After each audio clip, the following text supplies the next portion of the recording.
stand.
In the name of the Father, and the Son, and of the Holy Spirit. Amen. The grace and peace of God our Father and the Lord Jesus Christ be with you all. And with your spirit. Good afternoon, my dear friends. We offer this Mass as a thanksgiving for Susana Conanan, Aurora Bautista, birthday thanksgiving for Father Perdi Mangulabnan, Victoria Tombocon. We pray for the special intentions of Prime Group, Mayor June and Jen Tetango, Karen Miranda Chanda and Tam Beltran, Kiki Naira Bautista, Marites de la Cruz, Lando de la Cruz, Christian Carmela, Katrina Balido, Maricor Macaruba, Dr. William Lim, Dr. Angelito Medina, Dr. Guillermo Baro, Dr. Alvin Balatban. For our medical frontliners, Dr. Carlo Tantan and Erica Medina, Remros Maglangkero, Set Kabigting Bondok, Sister Daisy Diaz, Kabigting Sisters of Cypress, California. For the special intentions of Cruz, for the birthday thanksgiving of Lulu Cruz. We pray for the good health, speedy recovery, and well-being of our dear Archbishop Florentino Labarias, who has contracted COVID-19. We pray for the quick recovery of Lucy Navarro, Annabel Alarcon Maglangke, Daphne Pabustan, Neil Brian Batak, Brother George Sias, Brother Sing Garcia, Norma Cabrera, Norma Balatbat. And we pray for the soul of Juanito Brigido Maurino. My dear friends, for us to be worthy to celebrate these sacred mysteries, we call to mind our sins and ask the Lord for His pardon and mercy. You were sent to heal the contrite of heart. Lord, have mercy. Lord, have mercy. You came to call sinners. Christ, have mercy. Christ, have mercy. You are seated at the right hand of the Father. Intercede for us. Lord, have mercy. Lord, have mercy. May Almighty God have mercy on us, forgive us our sins, and bring us to life everlasting. Amen. Let us pray. O God, who have commanded us to listen to your beloved Son, be pleased, we pray, to nourish us inwardly by your word, that with spiritual sight made pure, we may rejoice to behold your glory through our Lord Jesus Christ, your Son, who lives and reigns with you in the unity of the Holy Spirit, one God, forever and ever. Amen.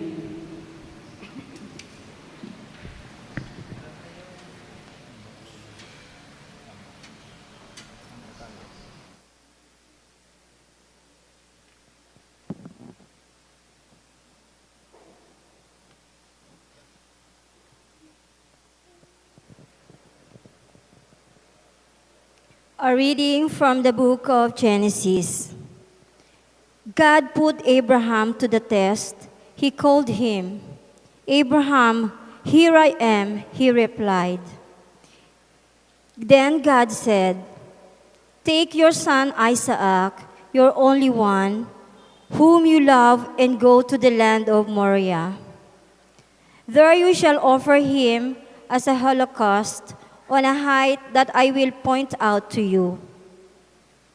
When they came to the place of which God had told him, Abraham built an altar there and arranged the wood on it. Then he reached out and took the knife to slaughter his son.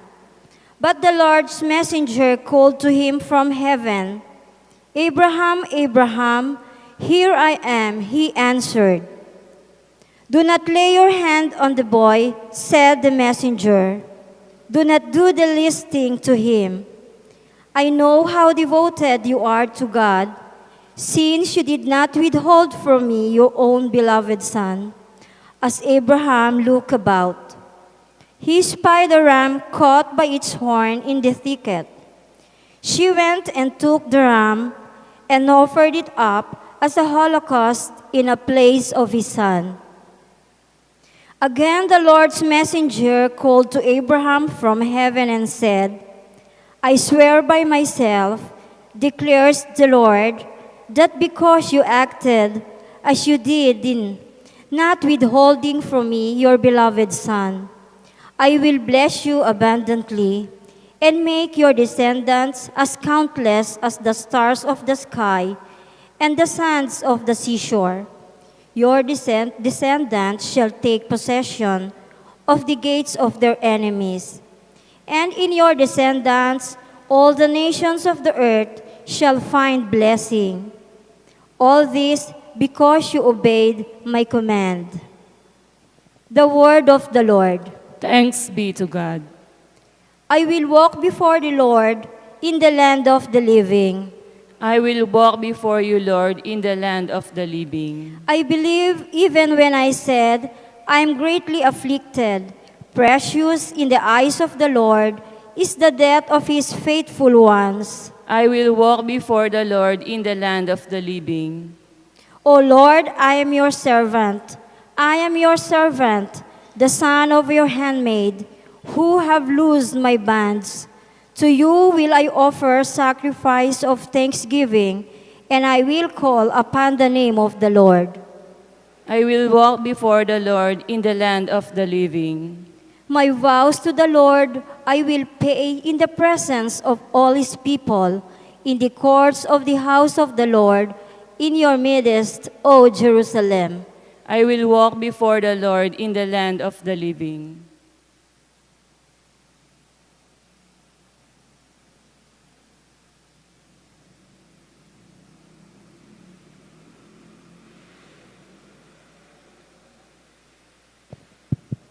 A reading from the Holy Gospel according to Mark. Jesus took Peter, James, and John, and led them up high mountain apart by themselves. And he was trampled before them and enclosed because dazzling white, just as fuller at earth cold beats them. Dela appeared to them along the Moses. That they were a conversing with Jesus, the Peter said to Jesus' reply, "Rabbi, it is good that we are here. Let us make 3 tents, one for you, one for Moses, and one for Elijah." He hardly knew what to say. There was terrified. Then a cloud came, casting a shadow over them. From the cloud came a voice, "This is beloved Son. listened to him. Suddenly, looking around, they no longer saw anyone, but Jesus alone with them. As they were coming down from the mountain, he charged them that to relate that they had seen to anyone, except the Son of Man of risen from death. So they keep the matter to themselves, questioning what rising from dead meant. The Gospel of the Lord.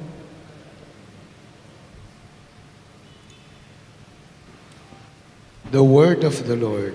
Thanks be to God.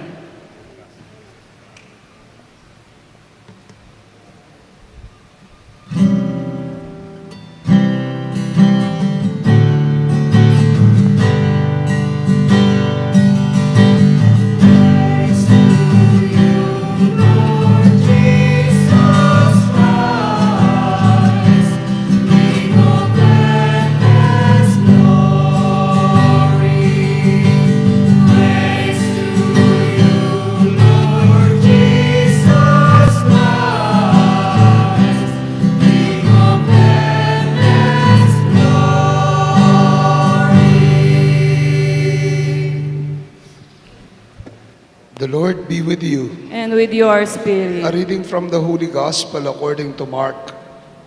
Glory to you, O Lord. Jesus took Peter, James, and John and led them up on a high mountain apart by themselves. And he was transfigured before them, and his clothes became dazzling white, such as no fuller on earth could bleach them. Then Elijah appeared to them along with Moses, and they were conversing with Jesus.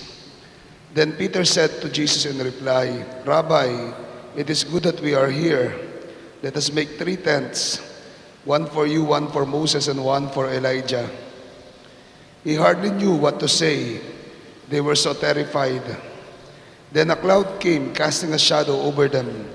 From the cloud came a voice, This is my beloved Son. Listen to him. Suddenly looking around, they no longer saw anyone but Jesus alone with them. As they were coming down from the mountain, he charged them not to relate what they have seen to anyone, except when the Son of Man had risen from the dead. So they kept the matter to themselves, questioning what rising from the dead meant. My dear friends, the Gospel of the Lord. Praise to you, Lord Jesus Christ. Good afternoon to all of you. Pakitingnan nyo nga po yung katabi nyo. Maganda po ba yan? O gwapo po ba yan? Maganda po ba yan? O magandang lalaki po ba yan? Matagal nyo na po bang kilala ang kasama nyo o ang katabi nyo? Matagal na po ba? May 10 years na? May 10 years na? 20 years? Yung iba? Okay. Ganyan po ba yung itsura niya 20 years or 10 years ago? Ganyan po ba yung itsura niya? Ganyan ba siya kataba 10 years ago? Ganyan po ba siya kaganda 10 years ago? Iba na po. So merong tinatawag nating transformation. Merong tinatawag nating transformation or transfiguration. May kaibigan po ako, hindi siya nagsisimba. Sabi ko, ba't di ka nagsisimba? Among nagka-allergy po ako sa mukha. Sabing ganyan. Nagka-allergy po ako sa mukha. Nagka-allergy, nagkasakit. Pinuntahan ko. Nung makita ko, may tahi dito sa may eye bags. May tahi dito sa may baba. May tahi dito sa may ilong. May tahi dito sa may labi. Sabi ko, hindi pala allergy yan. Nagpagawa ka ng mukha mo. Sabi kong ganyan. May mga tao ngayon, marami sa atin, nagbabagong anyo. Bakit? Dahil sa siyensya. Salamat sa doktor. Salamat sa doktor, yung ganda nila. Nagbabago sila ng anyo dahil na rin sa tulong ng siyensya. Speaking of transfiguration, the gospel for today speaks of the transfiguration of Jesus, wherein He became dazzling white, puting-puti, nakakasilaw sa kaputian, ang suot ng ating Panginoong Jesucristo. Actually, ang nangyari dito ay ipinakita lang niya, He had a preview, isang pasilip sa kaluwalhatian na kanyang mararanasan, sa kaluwalhatian na kanyang mararating. This is a preview of the glorification that He will come, the fulfillment of His glorification with Moses and with Elijah, two figures in the Old Testament, the law and the prophets, as if telling us that Jesus is the fulfillment of the Old Testament. Jesus is the fulfillment of the law and the prophets. Tapos, anong nangyari? Nagbagong anyo siya sa harap ng kanyang mga alagad. But then, let us see the context. It could be in the context, we are in Lent. It could be in the context of Jesus' sufferings and pains, and even death. Ito'y nasa konteksto ng kanyang pagpapakasakit, ng kanyang kamatayan, ng kanyang pagpapapako sa krus. Para bagang sinasabi niya sa kanyang mga alagad, ito ang aking patutunguhan, isang maluwalhating estado, isang kaluwalhatian. Pero, kailangan ko munang dumaan sa mga paghihirap, sa pagdurusa at pagsasakripisyo bago ko makamit ang kaluwalhatian. O dili kaya, kailangan ko munang danasin o sa kabila ng pagranas ko ng mga paghihirap at pagdurusa at sakit at kamatayan, nandyan ang kaluwalhatian na naghihintay para sa akin. Nandyan ang kaluwalhatian na naghihintay para sa akin. So at the end of the long journey of pains and struggles and crucifixion and death of our Lord is the glory of the resurrection. That is why, anong sabi niya sa kanyang mga alagad? Huwag niyo munang ibalita ito sa kanino man. Huwag niyo munang ikwento ito sa kanino man. Wait until the rising from the dead of the Son of Man. Hintayin niyo muna ang pagkabuhay na muli bago niyo ibalita ang tungkol dito. Why? Kasi kailangan niya munang dumanas ng paghihirap, dumanas ng iba't ibang pasakit para niya maranasan ang kaluwalhatian ng muling pagkabuhay, ang kaganapan ng kanyang kaluwalhatian. We all have, as I have told you last week, we all have our own Lent. Tayo'y dumaranas ng ating sari-sariling kwaresma. Pero tandaan na po natin, sa buhay natin ay hindi natatapos sa kwaresma. O ang buhay natin ay hindi nananatili sa kwaresma. Kundi ito ay paghahanda sa kaluwalhatian ng muling pagkabuhay. We all experience Lent in our lives. But then again, as we experience sufferings and pains, and hardships, and challenges, and problems in life, there will come a time that with faith and devotion in the Lord, we will be able to attain our glorification. We will be able to attain our victory. We will be able to attain our resurrection. Sinasabi nito sa atin, daranas man tayo ng paghihirap, daranas man tayo ng mga pagsubok, they are the realities in life. And we need to embrace them. And we need to accept them. Our own pains and sufferings, sabi ko po last week, we need to embrace our own pains and sufferings. We need to embrace them. We need to face the different challenges and hardships in life for us to attain our own glorification. And if ever we experience these sufferings and pains, do not lose hope. Do not lose your faith. Do not weaken your faith, but hold on to our faith in our Lord Jesus Christ, na naghirap, nagpakasakit, nagdusa, namatay, pero nakamit niya ang muling pagkabuhay. Pero nakamit niya ang kaluwalhatian. We are all invited to do the same, my dear friends. Sa atin, sa mga kapatid natin na nakakaranas ng iba't ibang kwaresma, nakakaranas ng iba't ibang paghihirap at pagdurusa, iba't ibang challenges, iba't ibang pagsubok sa kanilang buhay. Hold on to your faith.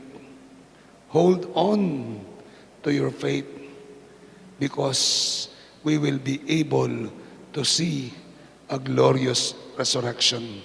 We will be able to see our own glorification. We pray for everyone, for each and everyone, that we may not remain in Lent, that we may not sulk in the difficulties and pains that we have, but will have the strength to face them, that we that we too may face the glorification that is awaiting each and every one of us. Amen. Amen. I believe in God, the Father Almighty, maker of heaven and earth. And in Jesus Christ, His only Son, our Lord, He was who conceived by the power of the Holy Spirit, born of the Virgin Mary, suffered under Pontius Pilate, was crucified, died, and was buried. He descended into the dead, and the third day rose again. He ascended into heaven and is seated at the right hand of the Father.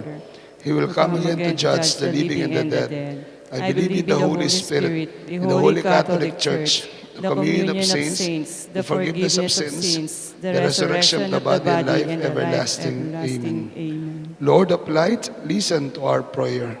Lord of light, listen to our prayer.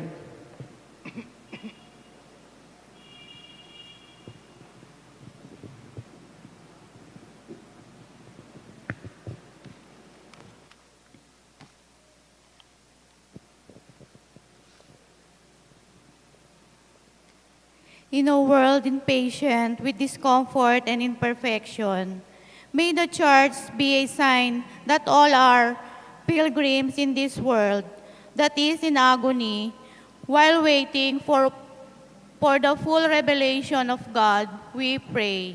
Lord of light, listen to our prayer. Amid so much materialism and hedonism, may Pope Francis, our bishops, clergy, and consecrated men and women continue to witness to the gospel values of poverty and sacrifice, we pray. Lord of light, listen our prayer. May government officials listen to the voice of the poor and the weak instead of giving into the demands of the rich and the powerful, we pray. Lord of light, listen to our prayer. May the transfigured Christ inspired us to rise from fear, anxiety, and despair, and transform us unto a people of courage, hope, and love, we pray. Lord of light, listen to our prayer. May grow in the faith and trust that we are not lost in death, but safe with the risen Lord in the hands of God, we pray. Lord of light, listen to our prayer. That the Lord will strengthen and give His healing hands, lay His healing hands upon our beloved Archbishop Dong Labarias, that he may be healed of the COVID virus, that has inflicted him, we pray.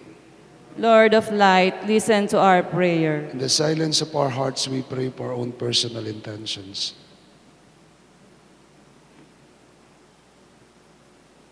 Lord, these are our prayers. These are the intentions of our hearts. We pray that through this, we may be able to experience transfiguration of heart and spirit through Christ our Lord. Amen.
My dear friends, that this our sacrifice may be acceptable to God, the Almighty Father. May the Lord accept the sacrifice at your hands for the praise and glory of his name, for our good and the good of all his holy May church. the sacrifice, O Lord, we pray, cleanse us of our faults and sanctify your merciful, your faithful in body and mind, for the celebration of the Paschal festivities through Christ our Lord. Amen. The Lord be with you. And with your Lift up your spirit, hearts. we lift them up to the Let us give Lord. thanks to the Lord our God. It is right and just. It is still right and just, our duty and our salvation, always and everywhere to give you thanks, Lord, Holy Father, Almighty and eternal God, through Christ our Lord.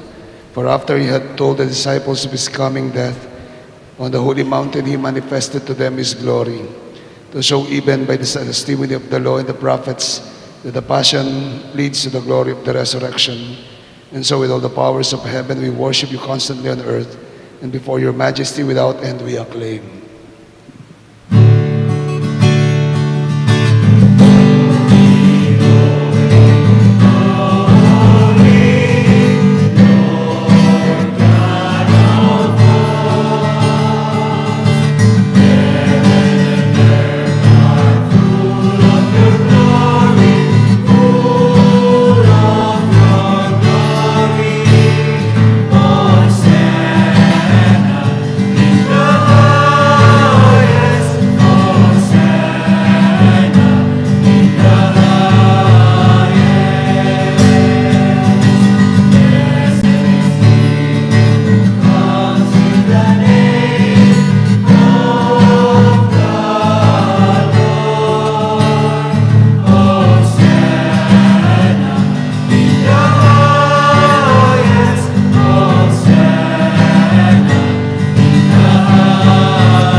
indeed holy, O Lord, the fount of all holiness, and make holy therefore these gifts, we pray, by sending out your Spirit upon them like the dewfall, that they may become for us the body and blood of our Lord Jesus Christ.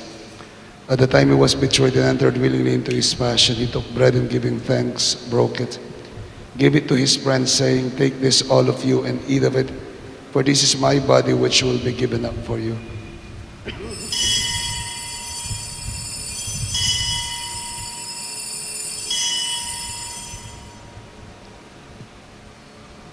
In a similar way, when supper was ended, he took the chalice, and once more giving thanks, gave the chalice to his friends, saying, "Take this, all of you, and drink from it.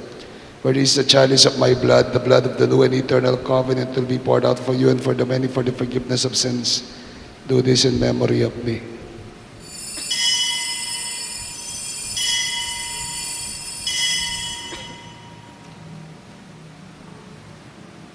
The mystery of faith.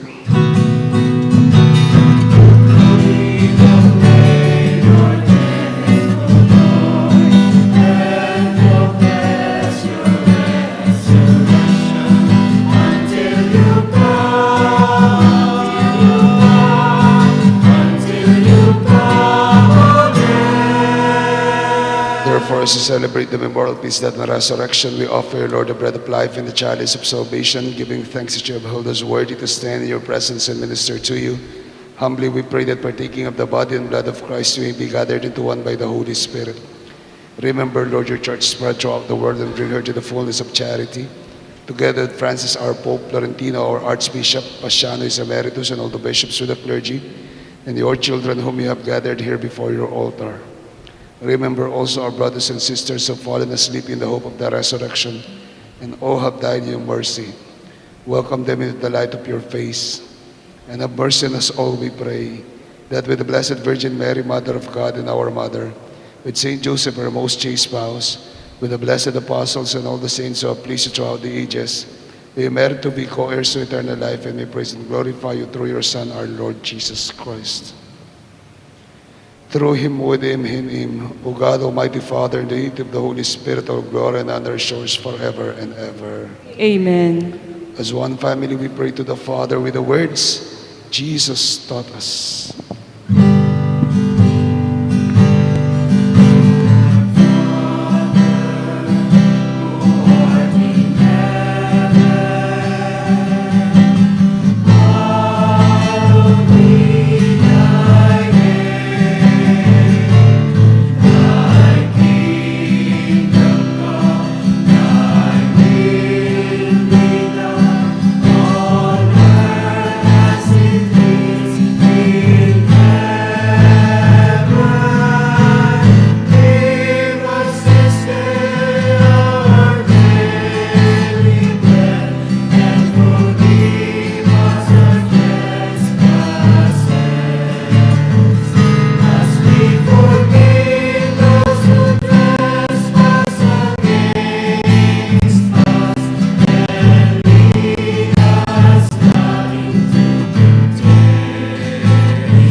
Lord Jesus Christ said to your apostles, "Peace I leave you, my peace I give you. Look not at our sins at the feet of your people, and graciously grant us peace and unity in accordance with your will, who lives and reigns forever and ever." Amen. The peace of the Lord be with you always. And with your We spirit. share the peace of Christ with one another. Peace be with you. Peace. Peace.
My dear friends, this is Jesus, the Lamb of God, who transfigured before us. Happy are we invited to join him in this holy meal. Lord, I am not worthy that you should enter under my roof, but only say the word, and my soul shall be healed. Spiritual Communion. Mary Jesus, I believe that you are present in the most holy sacrament. I love you above all things, and I desire to receive you into my soul. Since I cannot at this moment receive you sacramentally, come at least spiritually into my heart. I embrace you as if you were already there, and I unite myself fully to you. Never permit me to be separated from you. Amen. The body of Christ. Amen.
Please kneel. Oratio Imperata for protection against the COVID-19 virus. Merciful and compassionate Father, we come to you in our need to seek your protection against the COVID-19 virus that has disturbed and even claimed lives. We ask you now to look upon us with love and by your healing hand, dispel the fear of sickness and death, restore our hope, and strengthen our faith. We pray that you guide the people tasked to find cures for this disease and to stem its transmission. We thank you for the vaccines developed, made possible by your guiding hands. Bless our efforts to use these vaccines to end the pandemic in our country. We pray for our health workers that they may minister to the sick with competence and compassion. Grant them health in mind and body, strength in their commitment, and protection from the disease. We pray for those afflicted. May they be restored to health. Protect those who care for them. Grant eternal rest to those who have died. Give us the grace in these trying times to work for the good of all and to help those in need. May our concern and compassion for each other see us through this crisis and lead us to conversion and holiness. Grant all these through our Lord Jesus Christ, your Son, who lives and reigns with you in the unity of the Holy Spirit, God forever and ever. Amen. We fly to your protection, O Holy Mother of God. Do not despise our petition in our necessities, but deliver us always from all dangers. O glorious and blessed Virgin. Amen.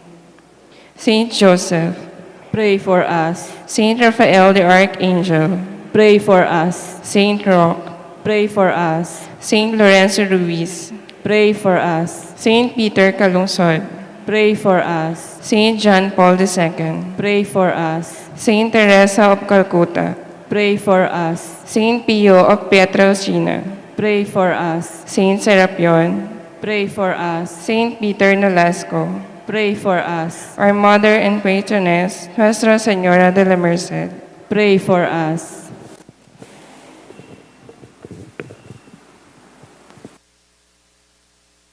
Let us pray.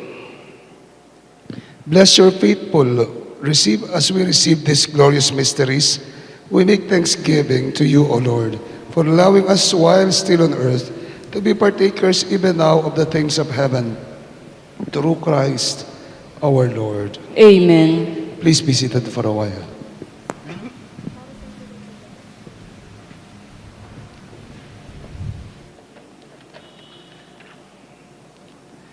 Assignment muna po bago yung lahat. Since it is transfiguration at paggabi na po, o kaya pwede rin.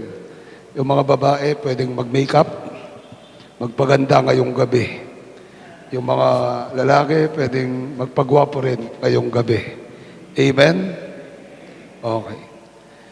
Last week po I have announced that the Fiesta Committee 2020, the Parish Finance Council and the Parish Pastor, and to the help of the Parish Pastoral Council, will be celebrating our Parish Jubilee in a larger celebration, in connection with a larger celebration of the 500 years of Christian faith in the Philippines.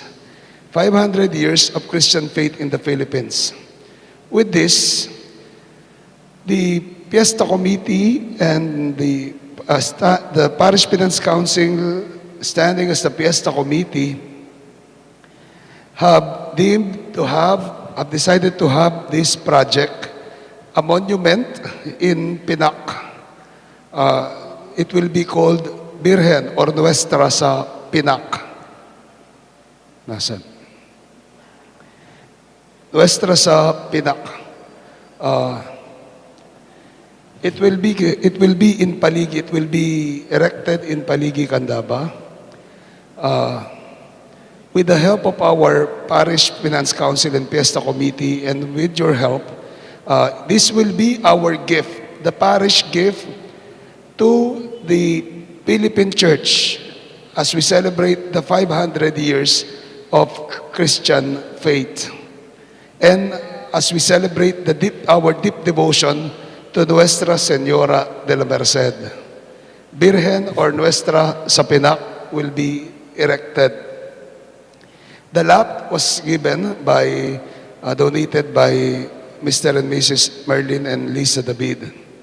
We will be having a statue of the Blessed Virgin Mary, a 3-meter statue of the Blessed Virgin Mary, to be installed in that Nuestra sa Pinak, in that monument. Marami pong binigay na biyaya ang Pinak sa atin. Marami pong ang kabuhayan ng marami sa atin ay galing sa Pinak. Maraming na ibigay na biyaya ang Pinak sa atin. This is our own way of gifting Pinak. O ito ang paraan natin para maibalik sa Pinak sa pamamagitan nitong mismong monument na itatayo po natin. I ask for your support for this. Yung nagsobra pong pera as of now ng ating Fiesta Committee is more or less 900,000. I have asked them to earmark 700,000 for this project. This project would cost more or less 1.5 to 2 million pesos. So we need your help. Marami na po at meron na po sa ating nagbigay at nagpakaloob pagkarinig pa lang nila last week ng project na ito. Maliit o malaki, it will make a big difference in the realization of this project. So may I ask you, sabi ko nga, nagbibiro ako, lahat ng nakinabang sa Pinak, lahat ng biniyaan ng Pinak ay maaaring tumulong po bilang pagsasauli sa biyaya, pagganti sa biyaya na binibigay ng Pinak sa atin. And with this, naway mabasbasan pa ang Pinak ng Candaba. Mabasbasan pa ang Pinak ng maraming biyaya ng Panginoon sa tulong ng ating mahal na ina, Nuestra, Señora, Dela, Merced. I ask for your prayers for its successful completion, which we target on April 26, the Jubilee of the Parish, as we kick off for the 85th anniversary, founding anniversary of the Parish of Nuestra, Señora, Dela, Merced. Again, with your help, sa lahat po ng tumulong at tutulong pa, maraming salamat po sa inyo. Kasihan kayo ng Panginoon. Palakpakan po natin bawat isa. Thank you.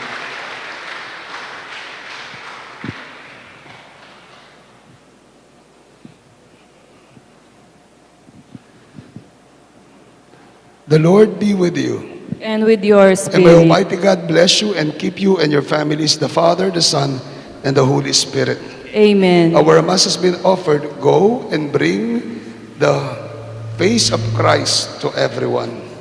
Thanks be to God. Good evening to all of you. Have a blessed Sunday and God bless you all.